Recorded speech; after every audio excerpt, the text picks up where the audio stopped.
Of all the modifications I've done to this old F-150, the one I'm going to tell you about is by far the best bang for your buck, at least in my opinion, and that is an electric fan conversion. And you might think that sounds like no fun.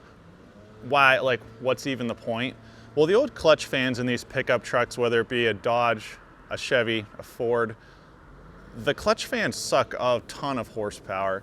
I've heard figures as high as 20 horsepower, and I believe it when that clutch is engaged and those RPMs are up, especially on a high RPM engine like this little Ford 4.6, it can really sap a lot of power.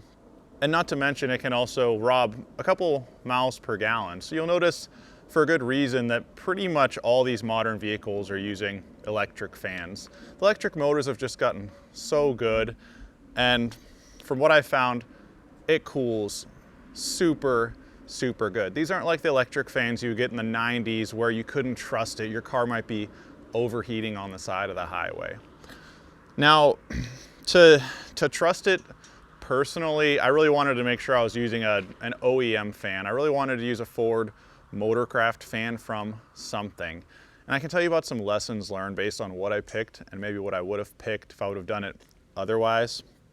What I ultimately ended up finding in a junkyard was a 2012 Ford Explorer, which had similar enough radiator dimensions, and it made about 290 horsepower, so I could figure it should cool this little old V8 without much issue, so I pulled it. To make it work on an old truck like this is really pretty simple. Now, the Ford Explorer had this computer associated with it, I think, where it could ramp the fans up, it could run them a little slower.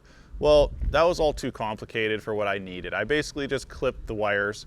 Each of these fans were 2-wire fans, so they weren't brushless, they weren't some kind of crazy fans, just 2-wire DC fans. And I got a fan controller, a 2-fan controller. The one I got was made by Davies Craig. I'll put a link to that. And what it does is it kicks one fan on, and then 10 seconds later, it kicks the other fan on. So you don't have such a surge of power that you're gonna blow fuses or anything like that. And the way that it does it is based on the temperature reading of a probe. Now the one I got, there's a probe that goes in the radiator fins, but you can also get one that has a probe that actually goes into your coolant. And that's probably the one that's better, but also what I found is the one that goes in the radiator fins is super reliable. I was able to set it at a temperature that keeps this truck rocking just like where it would be from the factory. Some of you guys are probably thinking, yeah, but now your alternator is running so much harder that you're probably drawing 20 horsepower from your alternator, so this is all a big waste of time. Well, not really. These fans are it's a 2-fan fan. The bigger of the two seems to be drawing about 23 amps, and the smaller of the two drawing about 12 or 13 amps. So when you work that out, you're in like the 400 to 500 watt range. If you factor in losses at your alternator, probably at most you're pulling like 1 horsepower, and only when these fans are kicked on. So I think that's a pretty big win compared to the horsepower that you're losing with the big mechanical fan. So what did I have to do to install it? I had to pull the fan shroud off. To get the fan shroud off, I first had to disconnect the plastic fan from the fan clutch. You can kind of wiggle the fan shroud out. I was then had to take off the fan clutch, and I had to kind of build a little adapter for my radiator. This fan was about 1 inch too tall. It would touch frame rails of the truck and stick up above the radiator. So I used some aluminum that I had laying around, actually from an old set of wood clamps, and built a little spacer coming off the top. I also used some weather stripping to make sure I got a nice, good seal against the radiator. From there, I used your standard kind of radiator style zip ties, and I could suck that thing into the radiator. So it really wasn't a super hard project getting the thing put onto the truck. As far as wiring goes, I wired my Davies Craig fan controller. I had to use pretty heavy gauge. I used 10 gauge wire to wire it directly to the battery. Basically, I wired it to the main fuse of the truck. So I'm getting big power when I need it. And then of course I had to ground it, and I also needed a ignition source so that it's only on when the truck is on. Some people might wire it in a way that they have a switch they can turn it on so that it can run when the truck's off, but I figured I didn't really want it running when the truck was off. I'd try it with an ignition source and go from there. So in my fuse box on the other side of the truck, I was able to take the lid off, find a source that was on only when the truck ignition was turned on. So once it was all wired up, I had to kind of fiddle around with it to try to figure out at what temperature should I set my little thermostat. I found on this truck where I put it in the radiator, I was able to set it at about 148 degrees Fahrenheit, which corresponded to about a little bit over 190 degrees Fahrenheit for the fan to kick on in terms of coolant temp, and then it would bring it down to about 180 and then bring it back up and back down. So if it hit, I want to say it was like 195, it would kick on till it dropped down to about 180, it would kick off. The way ideally you can figure out this temperature is to hook an OBD2 scanner into your truck, and then you can actually watch those coolant temperatures. And what I really try to do is replicate what was happening from the factory. A lot of people will say maybe it should get up maybe closer to 200, but from the factory it was in that 190, 195 range. So that's what I stuck with. Something else I found with these fans is, and this is gonna be for almost any fan that you're gonna get, is the upstart current is pretty high. So if it's only in the low 20s of amps when it's kicking on and running, well, it might kick into like 35, 36, 37 amps for a split second when it kicks on. So what I had with the bigger of the two fans was I was occasionally blowing my 30 amp fuse. So I ended up switching to a 40 amp, which normally I would say I wouldn't do, but my relays were sized for 40 amps, my wires were sized for 40 amps.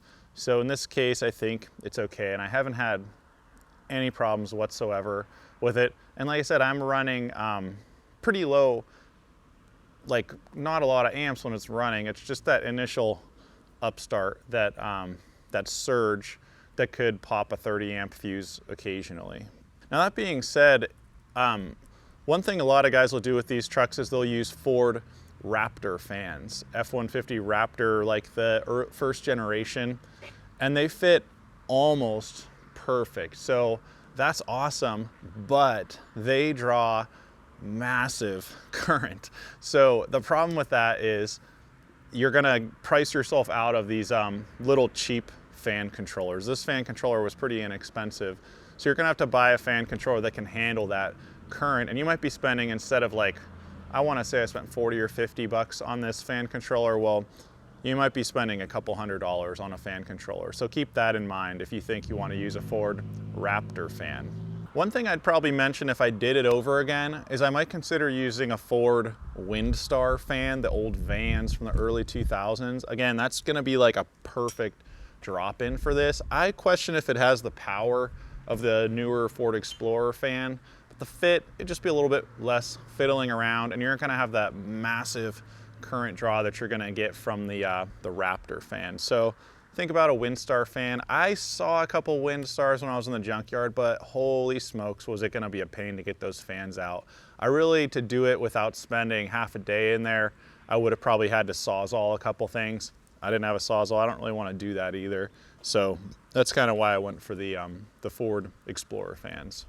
So the question is, was it worth it?